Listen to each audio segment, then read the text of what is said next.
دلت را خانه من کن، مصفا کردنش با من.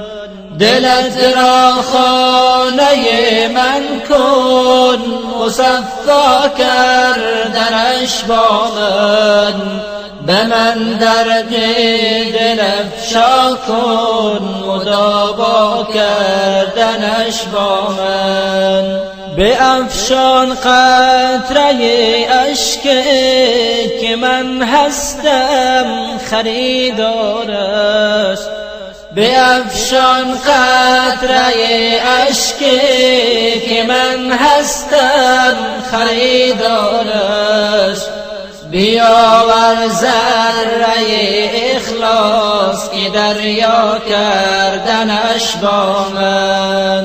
اگر گم کرده ای جانا کلید خانه ای ما را. اگر گم کرده ای جانا کلید خانه ای ما را. بیا یک لحظه با ما باش که پیدا کردنش با من. الذي بعث في الأميين رسولا منهم يتلو عليهم آياته ويزكيهم ويعلمهم الكتاب والحكمة وإن كانوا من قبل لفي ضلال مبين.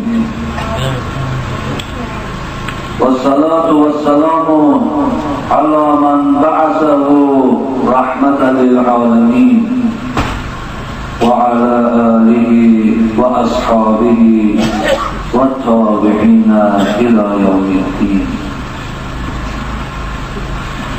السلام عليكم ورحمة الله وبركاته. همه شما را برادران عزیز و گرامی به این روز سعید، به این روز بندگی خدا، به این بهترین از روزهای هفته تبریک و تهنیت میگویم و از خدای مهربان خواهان او هستم که خداوند آن قدم‌هایی که شما به سوی مسجد گذاشته که مراد شما اطاعت خداست، اطاعت رسول است، مراد شما رضایی الله است، رضایی رسول است و مراد شما خواندن نماز جمعه است، مراد شما گوش کردن قصه های از قرآن کریم است. خداوند قدم های شما را ظاهر مگرداند. خداوند در هر قدم های شما سهو شما را، لغزش شما را، خطاهای شما را خداوند کوه بگرداند. و از خدای مهربان خواهان او هستیم که خداوند برای شما چنان توفیق نصیب گرداند که در این راه درست، در این راه حق شما ثابت قدم باشید. و خدای مهربان خواهان او هستم که محبت خودش را، محبت رسولش را، محبت قرآن و شریعت و محبت علما و محبت دوستانش در دل همه ما و شما خداوند همیشه زنده نگه دارد.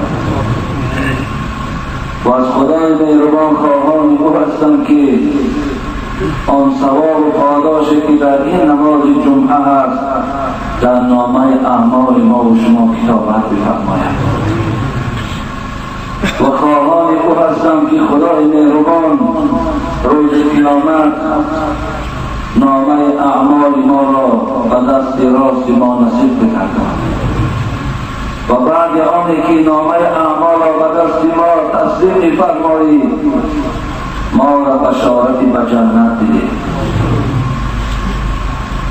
خدایا برای ما چنان بدنهای چنان عقل و فهمیش نصیب بگردان که فقط و فقط برای رضایی تو کار کنیم، برای رضایی تو حیات خودمان گذرانیم.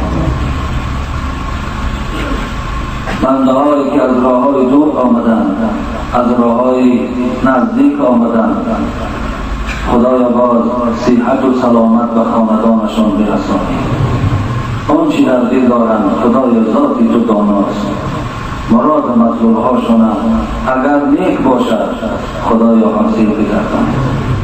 خدایا خلاص ما مراد مان این، مقصود مان این، هر خیری که رسول اکرم از تو پرسیده بود همون خیر برای ما بندگان نصیب بگردان. از هر بدیهایی که حبیب خدا به سوی تو پناه طلب کرده بود ما نیز بندگان از همون بدیها به سوی تو پناه طلب میکنیم. ربنا تقبل منا انك انت السميع العليم وتب علينا انك انت التواب الرحيم. امين يا رب العالمين. أعوذ بالله من الشيطان الرجيم. ومن الليل فتهجد به نافلة لك عسى أن يبعثك ربك مقاما محمودا. صدق الله العظيم.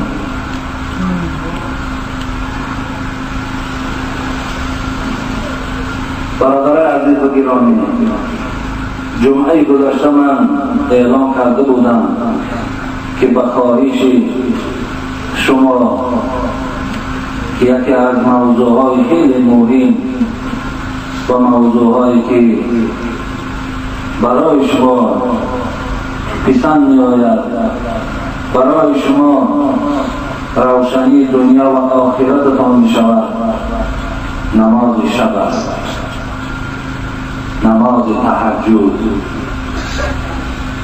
که خواهش شما همین بود که اطراف این چیز گوش کنید، یعنی فضیلت های نماز تهجد، یعنی نماز شب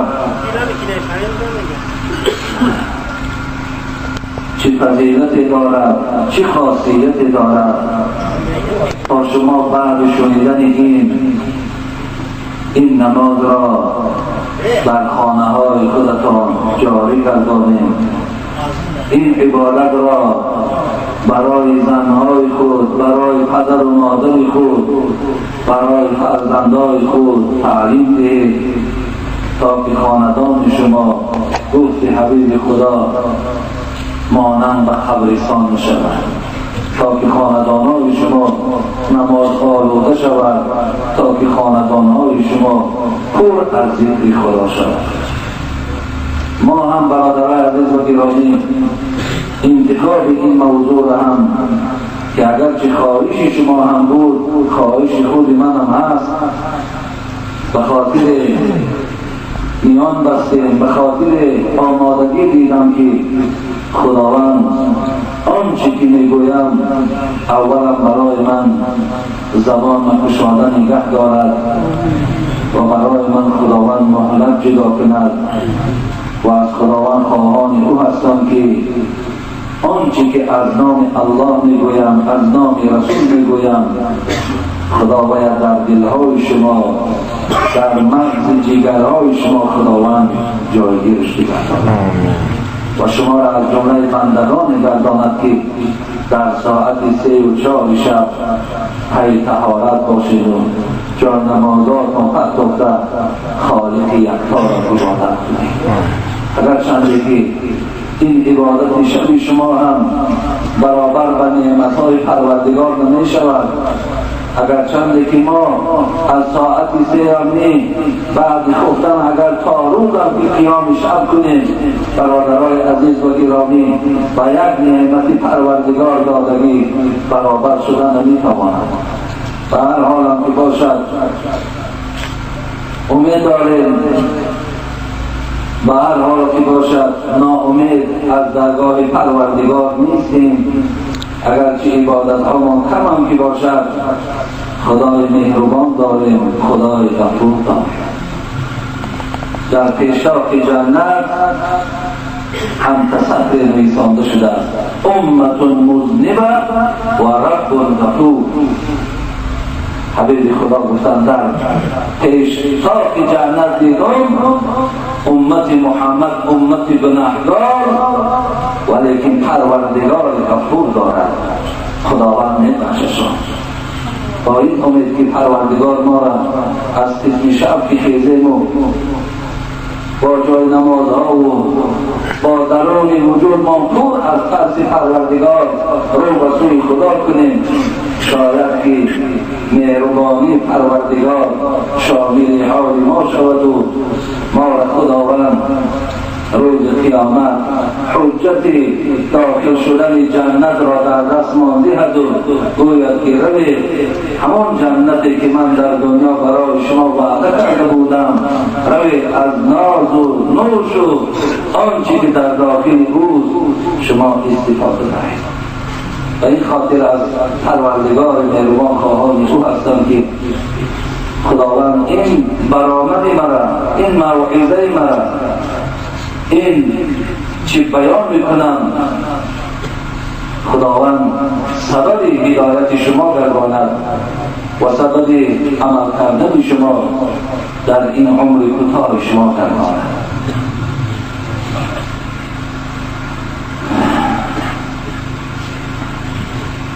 خدا از خواب هرگاه کرد بیدار، خدا از خواب هرگاه کرد بیدار، زیجا برخیز رو بر بندگی کار.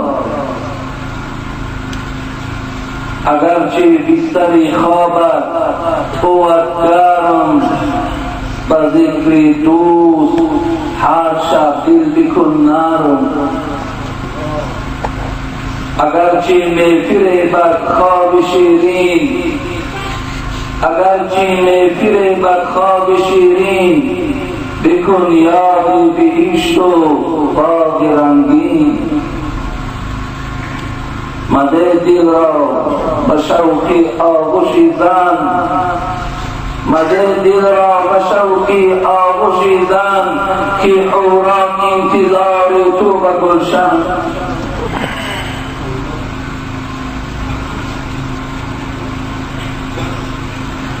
دل شب راز دل عاشقان است، دل شب راز دل عاشقان است که سرپوش لباس عاشقان است. حضرت چی زیبا بیان میکنند. حضرت که خود از لذت نماز شب که استفاده بود، حضرت که از این نماز شب فیض یافت، درجات یافت. از نماز شب که امروز حضرت مولوی میگویند از دنبالش رحمت الله علیه که ما و شما میخوانیم این رحمت الله علیه که دریافت کرد، قلم گرفت و بالای ورق چیزی را کتابت کرد تا که امروز ما انسانهایی بی پروا، ما انسانهایی که از نعمت خدا میخوریم لیکن تمام شب به خواب غفلت میگذرانیم. پروردگار مهربان بالای سر ما و شما، محافظ ما و شما و ما تا بروز خوابیم. حضرت شاید این مجبور ساخت و بالای کاغذ چیزی را سیاه کرد یا چیزی را نوشت تا که شاید در وجود شما تأثیر بخشد و شما را از جمله کسانی گرداند که نماز شب داشته باشید. برادران عزیز و گرامی، پیش از آن که من گذارم به اون آیتی که خواندم، گذارم به این مصرع‌های خیلی از خون دل ایجابیات حضرت مولوی، برای شما گویم که نماز تهجد این نماز جوانمردی است، نماز جوانمرداست، نماز تهجد. اصلا خود تهجد اگر تعریف ما و شما اگر خواهیم دریافت کنیم، نماز شب، نمازی که از پاس شب گذاشته می شود باید نماز تهجد میگویند. نمازی که از فرضها جداست، این با نمازهای 5 وقته ما و شما هیچ رابطه‌ای ندارد. این 5 وقت نمازی که ما میخوانیم این وظیفه است، این حکم است که ما و شما ادا میکنیم. ولیکن این نماز تهجد نماز نافله است، نماز تطوع، نماز نفل. اگرچه نماز نفل هم باشد، نماز زیادتی هم باشد، ولی ثواب اونم گوش کنیم برادر عزیز بگیرم. و این نماز شما شد. من انشاءالله از پروردگارم امید دارم که اگر خدای مهربان همون صنعت و مهارتی رسانیدن اگر برای من نصیب کند، شاید در دل شما محبوبیت نماز تهجد آنچنان بیشتر جای گیرد که شاید نمازهای فرض تا این اندازه شما محبوبیت پیدا نکنید. اگر چند که در قدر و در محبوبیت باید نماز 5 وقته از نماز تهجد بالا باشد. زیرا رسول اکرم صلی الله علیه و سلم گفتند افضل الصیام بعد رمضان شهر الله المحرم و افضل الصلاة بعد الصلاة الفریضه صلاة اللیل. حبیب خدا میگوید افضلترین ماه از روی روزه‌داری بعد رمضان روزه ماه محرم است. ماه رمضان اول نیستد، فضل او، فیض او، درجات او، پاداش او خیلی بلند است که هیچ روزه به روزه رمضان برابر شده نمی‌تواند. حتی ببینید حبیب خدا میگوید کسی اگر یک روز ماه رمضان میخورد، اگر چند شخص یک روز کفارت دهد، اگر چند که تا آخر حیاتش برای یک روز رمضان روزه قضایی گیرد، ثواب این یک روز دریافت نمی‌کند. تا قیامت اگر خدا برای تو عمر دهد و تو روزه داری، ثواب آن روزی که خداوند در رمضان معین کرده بود تو باید دیگر دریافت نمی‌کنی. اگرچه از گردن ثابت هم شود، لیکن ثواب تو دریافت کرده نمی‌کنی. همچنان بعد این ماه مبارک خبر دادن، ماه محرم در ماه رمضان بعد رمضان افضلترین ماه از روی روزه‌داری است. ماه محرم که حبیب خدا دهم ماه محرم روزه می‌گرفتند. به خاطر چه بود؟ به خاطر ظفر یافتن حضرت موسی بالای فرعون، بالای فرعون که نجات یافت، فرعون که خداوند هلاک کرد. رسول اکرم صلی الله علیه و سلم چیکار کردند؟ این روز دهم ماه رمضان محرم روزه گرفتند و پس برای همه ما و شما هم گفتند که این روز برای شما روز مبارک است و از این قوم حضرت موسی که روزه می دارند من به حضرت موسی نزدیکتر هستم. من البته روزه این دهم میگیرم و اگر سال آینده هم حیات باشم نهم ماه محرم روزه میگیرم، به خلاف یهودی ها که فقط یک روزی دهم میگیرند.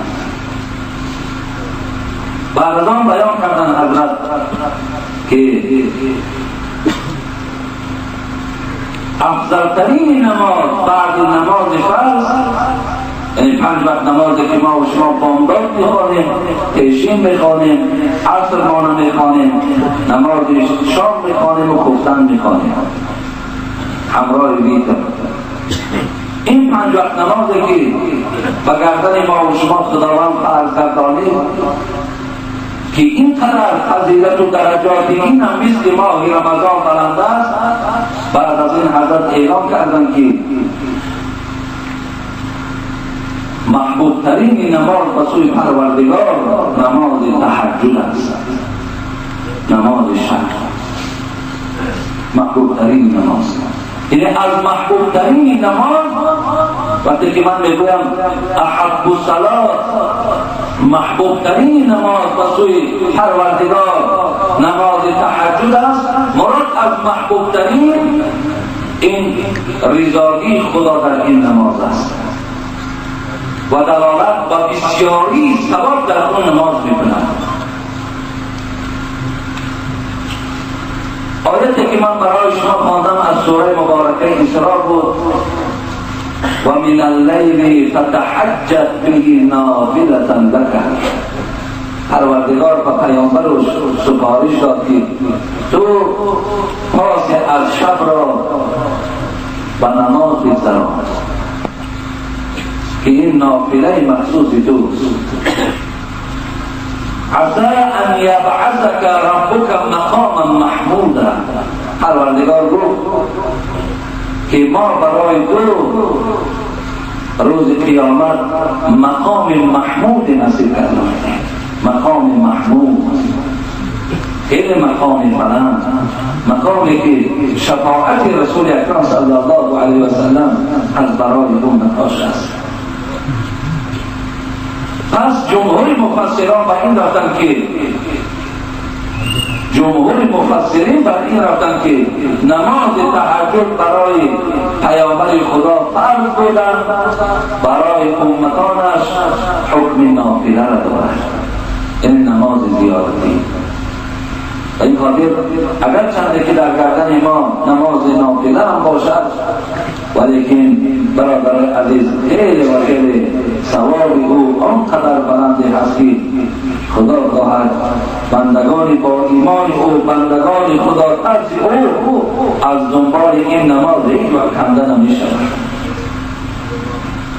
حضرت مولوی جنون چی گفتن؟ خدا از خواب هرگاه کرد و بیدار، زجا برخیز رو در بندگی آن.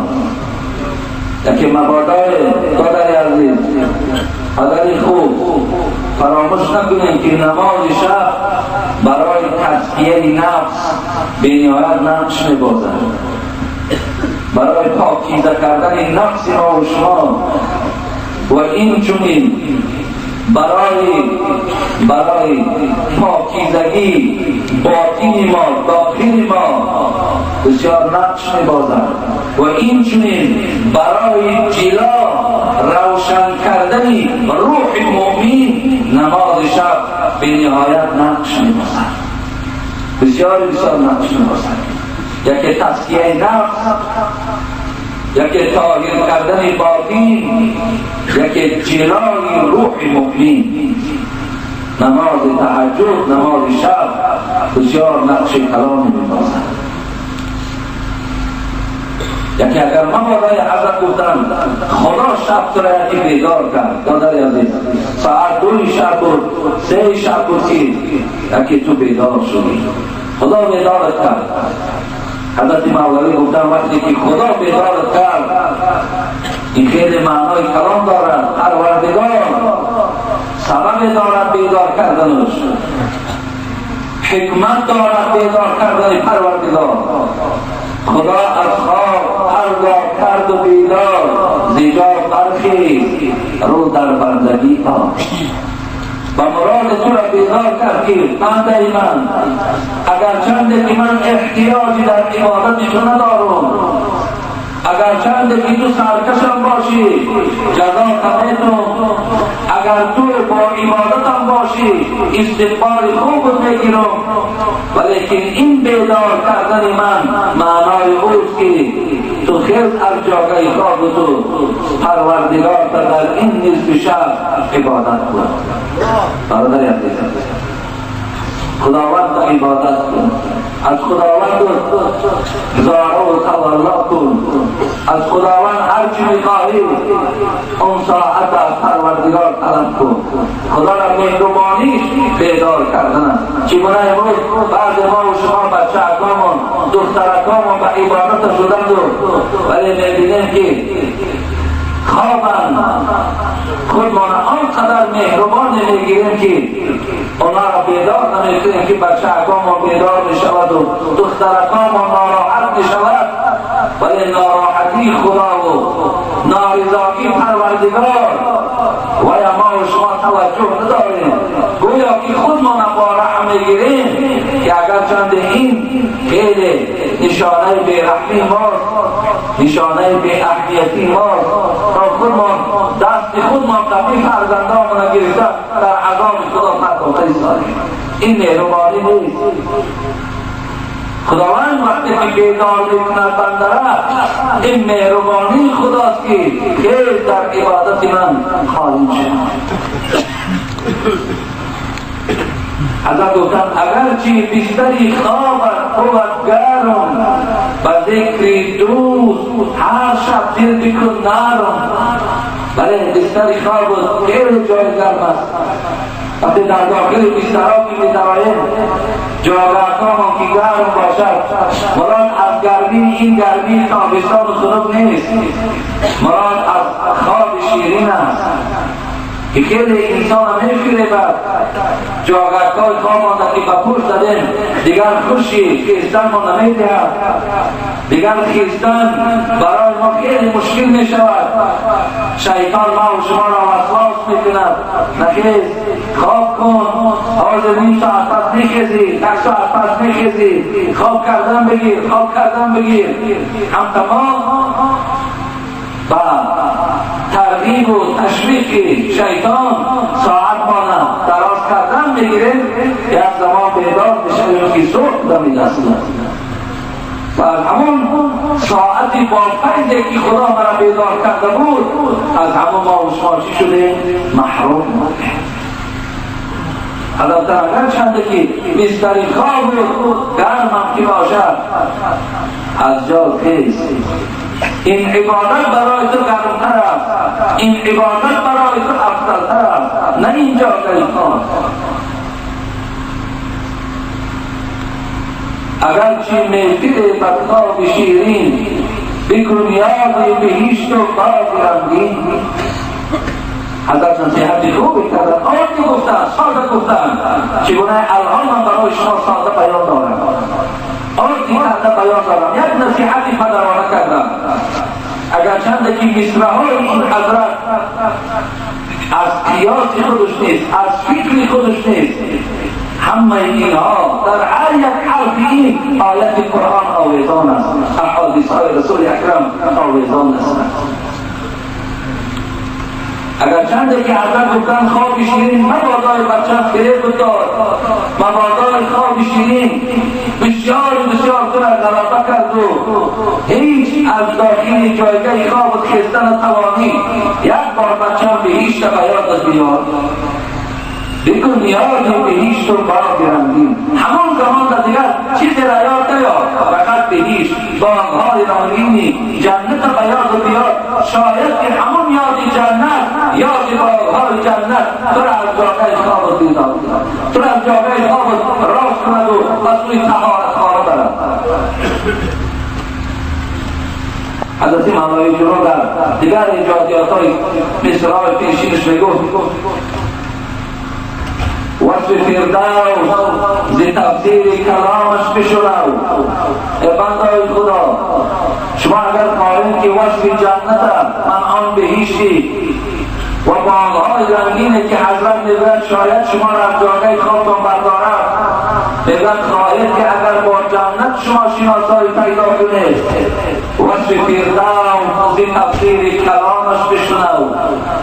گلشن او تو به این ریگ و بیابان مفروش، حضرت میگن این با این ریگ و بیابان این دنیا آن گلشن زیبای جنت نفروش. مثلا این فرصتات غنیمت شما اگر چی میفیره بر آب شیرین بکن یابی بهشت و باغ رنگین. مدردی را قشوکی آغوشی زن که حوران انتظار تو به گلشن. اگر گفتن اگر چند یکی دادر یکی آغوشی زنم آغوشی خوب است آغوشی نیک است اگر چند در پهلوی تو این بهترین نعمت که زن است خوابیده است ولیکن گفت تو میتوانی که آغوش اینا پهلوی اینا با حورهای جنت عوض کنی. تو میتوانی که اگر از پهلوی این زنخیزی و جایگری او را یک دمک ترک سازی و رفته عبادت کنی هم دنیا از این نعمت زن هم در آخرت و از حورهای جنتی خداوند مهربان تر بای میگرداند نصیب است میگرداند. عن ابي هريره رضي الله تعالى عنه قال قال رسول الله صلى الله عليه وسلم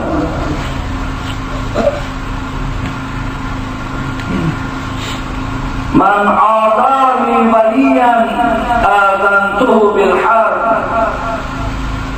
وما تقرب إلي عبدي بشيء أحب مما افترست عليه وما يزال عبدي. رسول اکرم صلی الله حدیث قدسی میگوید هر وقتایی که اگر کدام از بندگان من برابر است من عادانی ولیم هر کسی خدا میگوید ولی من اولیاهای من اگر مورد آزار قرار دادم مورد اذیت قرار دادم خداوند میگوید من به این گونه شخصان آزار دهنده این شخصانی که دین ولیهای مرا دین اولیاهای مرا آزار میدهد من به آنها اعلان جنگ میکنم. من عادای ولیم آذنته بالحرب. برادر عزیز در برابر محاربه خداوند در برابر اعلان جنگ پروردگار کی طاقت دارد کی قوت دارد؟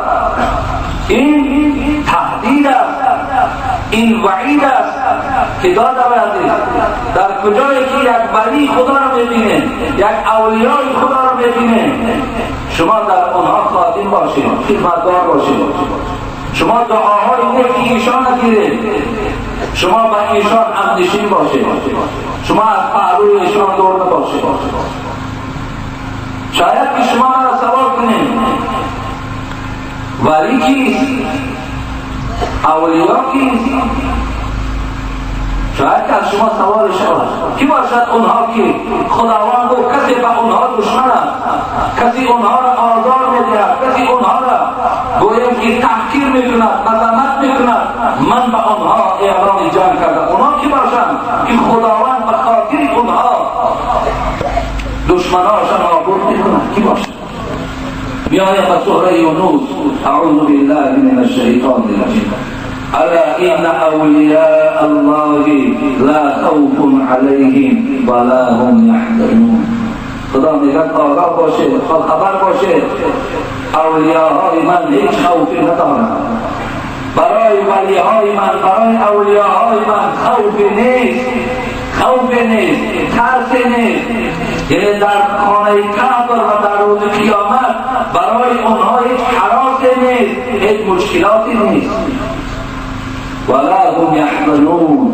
اولیاهای من کسانی هستند که آنچه از دنیا از آنها باقی ماند برای از پشت باقی ماندن دنیا غمی ندارند پروایی ندارند. این عکس دنیا دارد که آدمایی که دنیای زیاد دارند در وقت مردن حتی که محبت ما از ذهنشان دور نیست اونا غمگینند از این دنیا رفتن به خاطر دنیایی که از اونها در این دنیا باقی مانده است. اولیاءهای من گفت خداوند آنچه از دنیا از اونها مان، چی زن مان، چی فرزند مان، چی خانه مان، غمگین نیستن، اونا شادن که به نزد پروردگارشان میروند. اولیاء خدا بیان دارد الذین آمنوا و كانوا یتقون. پروردگار و اولیاء کیست؟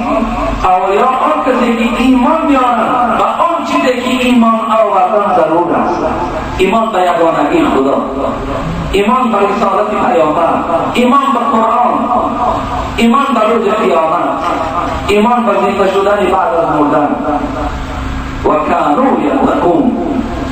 ولیهای من کسانی هستند که از پروردگار هر لحظه می‌ترسند، همه وقت در وجودشان ترس خداست. برادر عزیز و گرامی، خداوند برای اولیاء الله چی گفت؟ لهم البشرى فی الحیاة الدنیا و فی الآخرة لا تبدیل لکلمات الله ذلك هو الفوز العظیم. خدا گفت برای این اولیاء، برای ولیهای من لهم البشرى، بشارت است، بشارت دنیا و بشارت آخرت. لا تبدیل لکلمات الله. خدا گفت من وعده خود من تبدیل میدهم نه تغییر میدهم.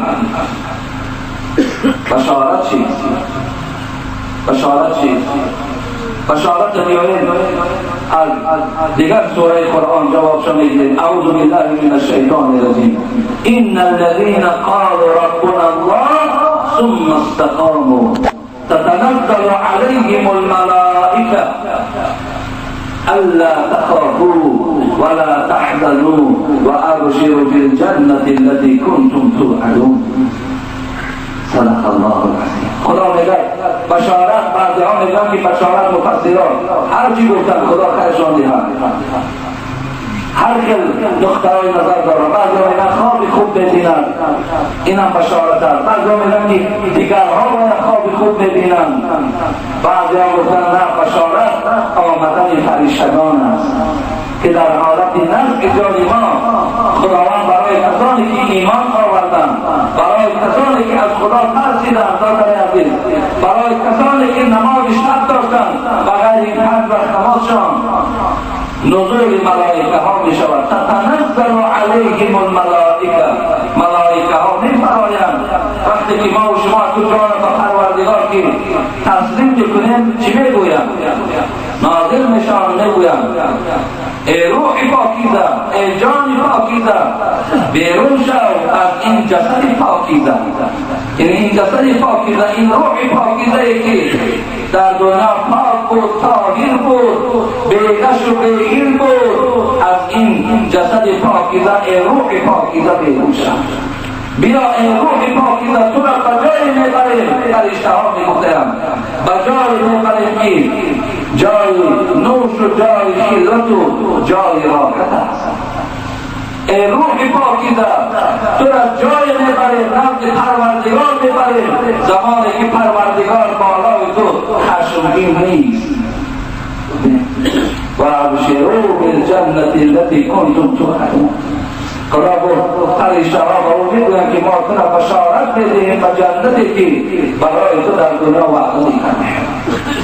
در دوام حدیث خداوند چی گفته است؟ و ما تقرب الی عبد بشیء احب مما الیه افترضته. خداوند گفته است بندگان من به سوی من میخواهند که نزدیک شوند، میخواهم که نزدیک شود. بغیر این نماز فرض که با نماز فرض نه، بغیر نماز فرض به من افترستو از آن چیزی که من به آنها فرض نگردانیده بودم. مراد نماز نافله است، نماز زیادتی است که و ما یزال عبدی یتقرب الی بالنوافل حتی احبه. ببینید خداوند میگه بندگان من با نمازهای نافله خود با من نزدیک میشوند به خاطر که من اونها را دوست دارم. یعنی همون انسان‌هایی که شب نماز تهجد میخوانند به چه خاطر؟ به خاطر قریب شدن به پروردگار، به خاطر که خداوند اونها را دوست دارد.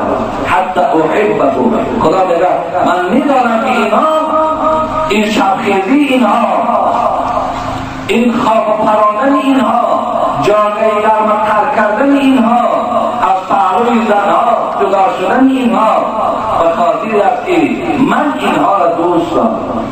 لیکن پروردگار در دوام این حدیث قدسی فاذا احببته، خداوند هر وقتایی که اگر من شما را دوست داشتم، یعنی وقتی که تو نمازهای شب که آغاز کردی و محبوب خدا که شدی، وقتی که خدا تو را که دوست داشت، كنت سمعه الذي يسمع به وبصره الذي يبصر به ويده التي يبطش بها ورجله التي يمشي بها. پروردگار میگوید وقتی اگر من تو را دوست داشتم بندم، من گوشهای تو میشوم تا که تو میشنوی، من گوشهای تو میشوم.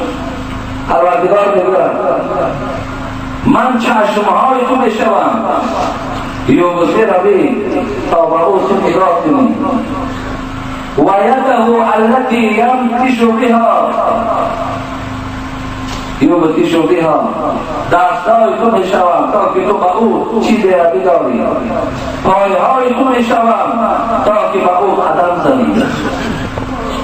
چشمای تو میشم، گوشهای تو میشم، دستای تو میشم، پاهای تو میشم. خدا میگه و این سألنی اعطیته و این استعاذنی لأعیذنه. روایت بخاری. وقتی من تو را دوست داشتم، خدا میگه هم دست بردار، از من خواهش کن، هر چی خواهش بکنی. وقتی تو اگر محبوب من باشی، اعطیته، قسم به عزتم که هیچ دعای تو کج نمیرود، همه شد قبول میکنم، دعا تا میبرم. وقتی اگر من تو را دوست دارم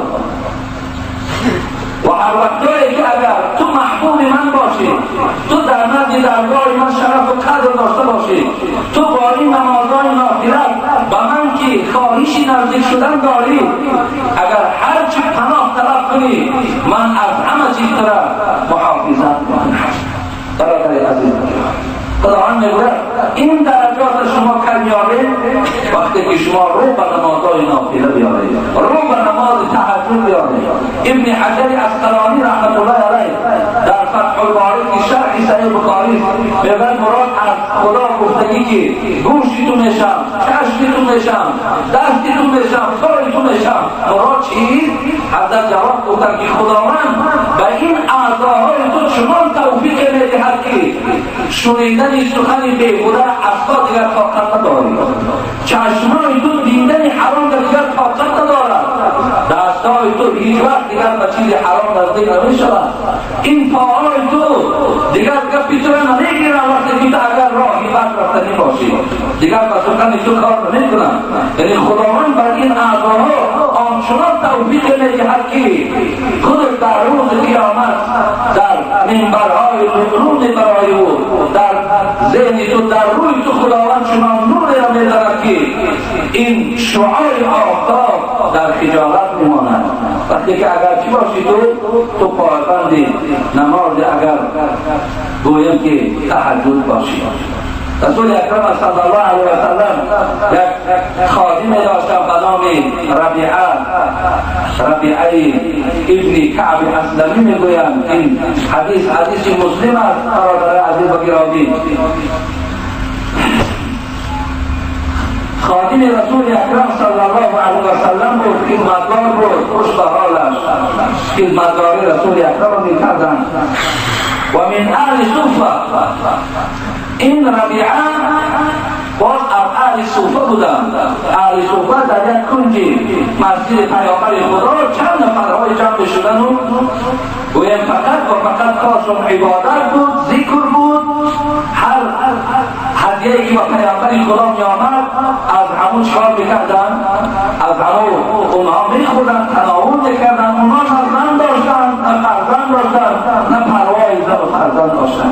خوراکشان، عبادتشان فقط و فقط یاد خدا بود. و ابو هریره هم عبدالرحمن ابن سخرم از جمله اهل صوفه بود و هم در همونجا نشسته بود. میگن باره سخت گرسنه بوده، سخت گرسنه بوده، اونا بسیاری وقت گرسنه بودن و یه روز شکم‌ها زیر و ایمان‌ها ضعیف. اونا شکم‌های گرسنه و ایمان‌های قوی داشتن. گرسنه بوده بنابر یک ظرف را میگن در یک چینی شیر آمد. حبیب خدا میگوید مرا فریاد زد، عبدالرحمن از من بیا آمدم. میگوید گفتن چی می‌نوشی؟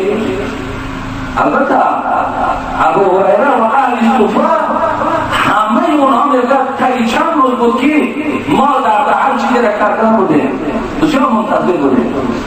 بعدا میگه حبیب خدا خودشان نوش دیدن و گفتن همین بوده در همون اهل صوفه، همون شیخ‌ها و همون گویم متقیایی که هستن، همونها را چکار کنیم؟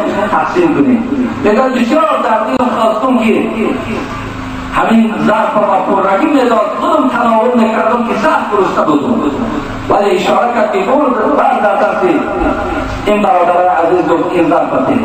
معجزه رسول اکرم صلی الله علیه و سلم بود، معجزه بود.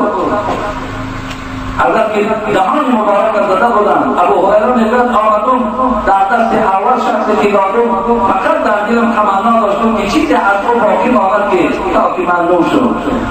ولی گفت تمام اهل صوفه که قریب تا 40 نفر میرسید، همشان نوشیدن، ظرف شیر ذره کم نشد، هم تباقی ایستاده نیست. بسیاری خوردن، حبیب خدا اشاره میکرد بسیاری خورید، بسیاری خورید، بسیاری میکرد خوردن، منم خوردم باقی هم حتی. یعنی این اهل صوفه بودن، همون کسانی که دائم بر ذکر خدا مشغول بودن. بعد شیخ‌های ما باریده بودن، شیخ‌های ما هم خدا عمرشان را دراز کنه و بعد داشت نماز نمیخوانه و بعد داشت نماز نمیآید و نمازهای 5 وقته را هم ترک میکنه و و دیگر بعد چیزهایی دارن که واسه بارو قابل قبول هم نیست. رضی الله از جمله اون اهل صوفه بود، خادم رسول اکرم، خدمتگار رسول اکرم بود. كنت أبيت مع رسول الله صلى الله عليه وسلم فآتيه بوضوئه وحاجته.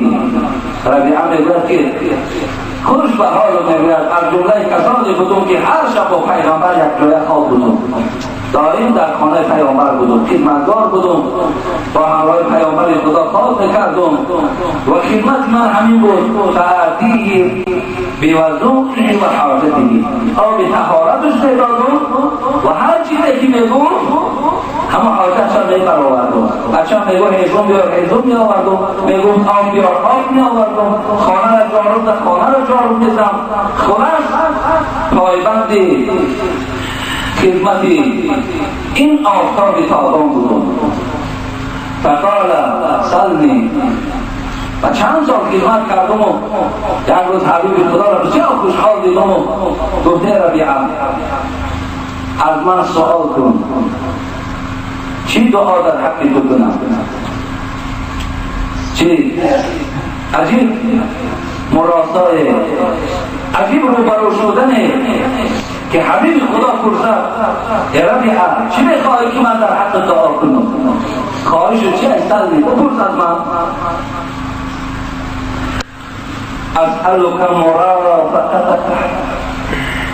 حضرت ربیعه چه بنده‌های خوشحال بودند. آیا در ما و شما مردم خوجه خیزر گفتن شب و روز میکروانش که بیاویمش که یک دعا کنه که 4 سومه سایل شیخم، همه دعا کنه که یک زندگی خوب در روبرو شیخم، هزارها چیزی که مردم هم داشته و یک انگوشت مرد داشته همین تقاوجیده و کپیده که شاید همین خوجه خیزر باشه گفته مردم ما بیشاره خواهش دیگر چیز است. این ربیعه که لباس نداشت، خانه نداشت، زن نداشت، تنگه نداشت، حبیب خدا پرسید چی بخواهی؟ شاید حبیب خدا خواهیش این بود که چیز از دنیا گویا و دعاش کنم که یک کمی از مال دنیا را صاحب شود. لیکن خوش به حال ربیعه که چی خواهیشی زیبایی کرد. خدای مهربان این خواهیش در دل همه ما و شما همیشه خدا نگه دارد. این خواهش همه ما باشد. ربیعه گفتن حضرت گفتن پرسو، گفتن پرس چی میخواهی؟ دعا بکن در حق دعای پیغمبر مثل تیری در نشانه اسألک مرافقتک. خواهشم همینه که حبیب خدا در جنت همراه تو باشه. این که خواهش دارد. خواهشم همین که در جنت همراه تو باشه. حضرت نگاه کردن گفتن اما غیر ذالک. ربیعه گفتن غیر این چی میخواهی؟ غیر این که تو خواهشت این است که در جنت همراه تو باشم، همراه من باشی. چی میخواهی؟ چی محبتی داشتن؟ چی محبت هایی داشتن؟ محبتی روی دل نبود، محبتی روی زبانی نبود. شخص نزد حبیب خدا آمد. چی دوستداری های برادر عزیز؟ دوستداری پیامبر خدا تا از اون که دل نباشد. ما به خدا قسم ما لذت ایمان چشیدن رو می‌خوانیم. ما از نماز ما لذت بردن رو می‌خوانیم. ما از نماز تهجد ما هم لذت بردن رو می‌خوانیم. تا اگر ما از اون که رسول الله را دوست نداریم. برادر عزیز و گرامی، عایشه مادر ما میگه نزد پیامبر بودم که یک کس دویده پر از آب و هم عرقاش ریختگی و گفت حبیب خدا به خدا از خودم در دوستت ندارم. حبیب خدا گوش داد. حبیب خدا از فرزندان در دوستت ندارم. حبیب خدا مصافی های نزد من بودی که بله نزد تو بودم، لیکن خانه رفتم یک دم ایستادم هیچ طاقت جدایی از تو ندارم. آمدم که همراه تو باشم. همین طور که میبینم دلم تسکین میگیرد، آرام میگیرد. حبیب خدا گفتم ای حبیب خدا من یک چیز بود در خانه بودم که بیادم آمد. اکنون این دنیا بگم من همراه تو هر دلی که خواهم میبینم، لیکن پیغام مرگ مرا از تو جدا میکنه. پیغام مرگ به سراغ من میاد یا مرگ به سراغ تو میآید. تو و من از یکدیگر جدا میکنه. من از خدا ندارم و این ایمانی که دارم و این محبتی به تو دارم مرا خدا جنت میبرد، تو را جنت میبرد، لیکن مقام تو دیگر است. تو را مقام محمود است، مرا مقام دیگر است. من چیکار کنم که در جنت همراه تو باشم؟ چیکار کنم؟ این زمان حبیب خدا میگه جواب نگفته بودن که جبرائیل آیتی را آوردن اعوذ بالله من الشیطان الرجیم. خدا مهربان است. و من یطیع الله و الرسول فاولئک مع الذین انعم الله علیهم من النبیین والصدیقین والشهداء والصالحین و حسن اولئک رفیقا.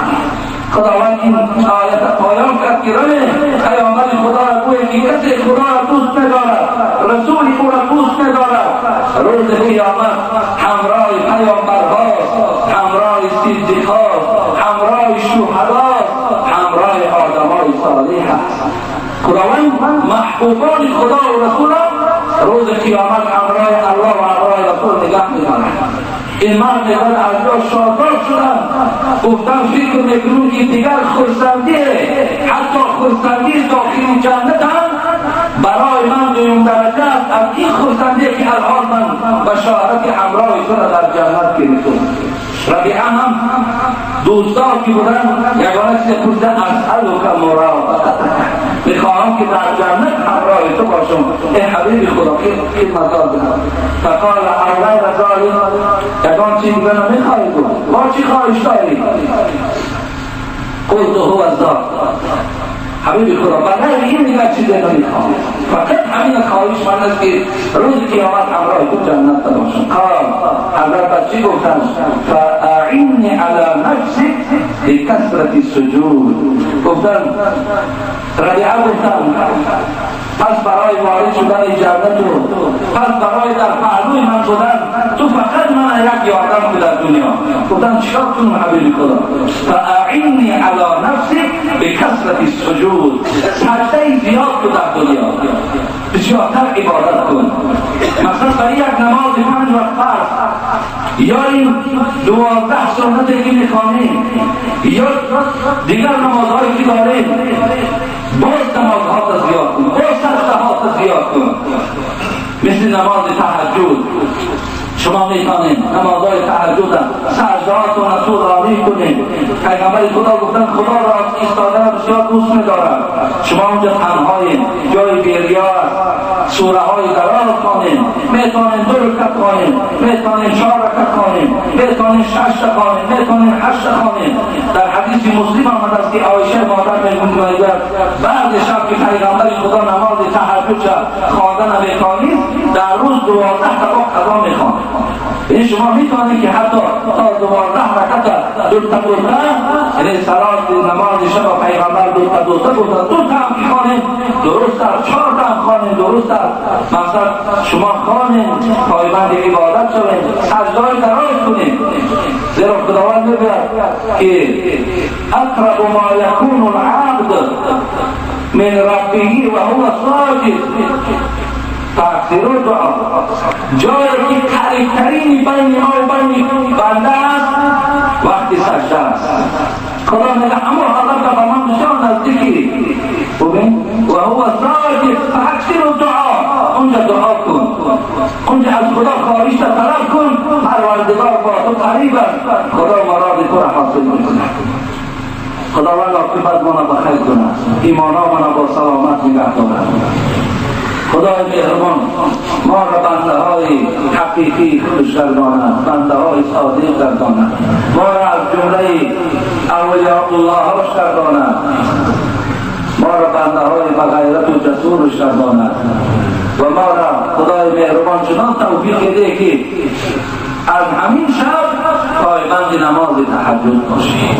خدای همین توفیق و همین هدایت برای ما نصیب گردان که ساعتی 3 شب یا 4 شب آخر شب خیزیم و طهارت کنیم و 2 رکعت نماز نافله گفتن نیت کنیم و هر سوره را که خوانیم می شود از پسش خداوند را خوانیم.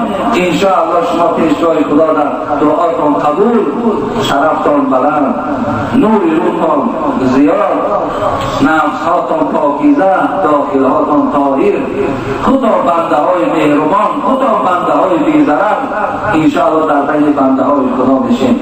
ربنا لا تزغ قلوبنا بعد اذ هديتنا وهب لنا من لدنك رحمة انك انت الوهاب.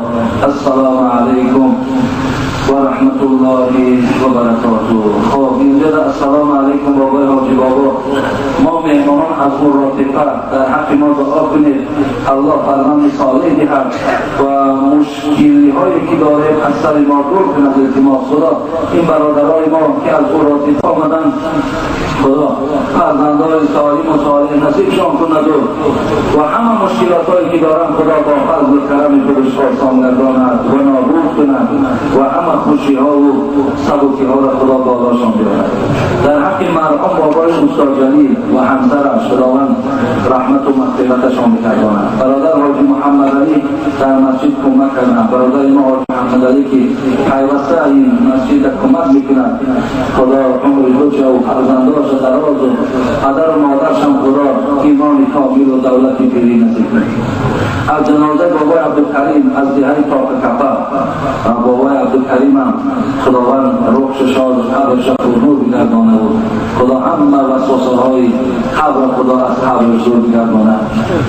خب برادران نیاوان پنجکین و دیگران از رسیه دعا خواستند خدای مهربان کاراشان و خوشایش و برات نصیب و روزی بگردانه. برادر ما بازارعلی هم دعا خواستند خدا همه مشکلاتاش آسان گردانه و این خیری که در مسجد کردن که پهلوی دست راست من قالینهاش از حساب این برادر ما بازارعلی است خداوند برای کشک از کشک‌های جنت در جنت نصیب و روزی گردانه و پدرش خدا خاتمه بخیر نصیب کنه. در حق همسرم و افهم که از بیماری از دنیا گذشتن دعا کنید خدا رحمت و مغفرت در این همسر شما و افهم شما را و برای من خداوند من و فرزندانم صبر جمیل دهد. خدا شما را صبر جمیل نصیب کند و تحملی در این مصیبت در حق بابای حاجی شاهین و دیگر استاد و خدمتگاران مسیح. بابای حاجی شاهین اگر شب و روز که دعا کنید در حقش کمه اینقدر خدمت‌های خیلی زیادی در همین مسجد میکنن و تمام برادرایی که در اینجا پهلوی ما ایستاده و کمک میکنن خدا همگانش عمر دراز و تنی صحت صندوق خیریه در صدقه کردن. خدا برادرایی که در صندوق خیریه هم که باعث دستگیری ما می شود و برای آبادی مسجد ثبت می شود، خدا دولت آن زیادت کنه و عمرهاتان خدای مهربان با برکات گردانه و خداوند همیشه شما را صحت و سربلند نگه دارد. این سوال محمود من جواب گفته بودم درباره صورت‌های بالای دیسکو گفته بودی خاطر رسان کنید در زنید. گفتم که همون صورت‌هایی که در بالای دیسکو حضرت یوسف گفته و شما اخلاف هستین تو نهگار میشین. و حضرت یوسف نیست، او یک بنده خدا هست و یک آدم خطاکار است، یک آدم گناهکار است. شما اینقدر خودتان پای ندین. هر یک آدم در نقش یک است که بازی کرد او وی نمیشود. حضرت یوسف پیامبر خدا بود. این حسن که این بنده خدا دارد این شاید که نیم فایز حسن یوسف نباشد. حضرت رسول اکرم گفت در چهارم آسمان یوسف برادر من زیارت کردم، چنان زیبایی در او دیدم که در دیگر بنده خدا دیدن نمیشد. در چهارم آسمان شب معراج دیدم. لیکن برای این عظیم حضرت جابر میگوید قسم به نام خدا حسن رسول اکرم صلی الله علیه و سلم آنقدر زیاد بود که حسن یوسف ذره الحسن رسول اکرم نداشت. برای این حسن حضرت یوسف حسن بود، او زیبایی بود. شما یا بلند کرده و پرترک کرده و خانهاتون در بوده کشا کرده این در حق ندارید. از آن جمله من گفتم که همون دیسکایی که در پشتاشون صورتهای ما هم که باشن نمازاتون در کراهیت صورتهای شکیرین خود چکوش کنید. صورتهاش ممکن نیست برادری عزیز. خانه‌های ما شما در صورت و سطح حبیب خدا من کرده هستن. خب اعلان دیگر همین است. ما روز 12 خدا خواهد روز یکشنبه می شود. این یکشنبه نه، یکشنبه آینده. همین جای خدا خواهد اگر یکان بلا و قضا ما نشود ما ها را جمع میکنم از ساعت 9 خدا خواهد برادرها از کاری های دوشنبه را دعوت کردم، دامنه های دوشنبه دعوت کردم. خب میتوانید شما اگر روز 12 هر جا که باشید شرکت ورزید. دامنه ها خدا خواهد صحبت میکنن، کاری های خوب انشاءالله میایم تلاوت میکنن. ما و شما انشاءالله اکنسی بحر میبریم. یکی مبادایی که برای که این مولود به خراجات نمیشه باشد. یکی اگران کس کمک کننده باشین، یاردم کردن باشین، میهمان‌های زیاد میآیند که همتون این چیزا دیگر میفهمین، میدونین خراجات ها و دیگر مسئله‌ای که اینجا دیده میشود. کدامی که اراده و خواهش یاردم داشته باشین مرحمت برای همین معرکه یاردم کنین، شما هم در همون ثوابش شریک میشید. خدا هم و شما را با تا جمعه آینده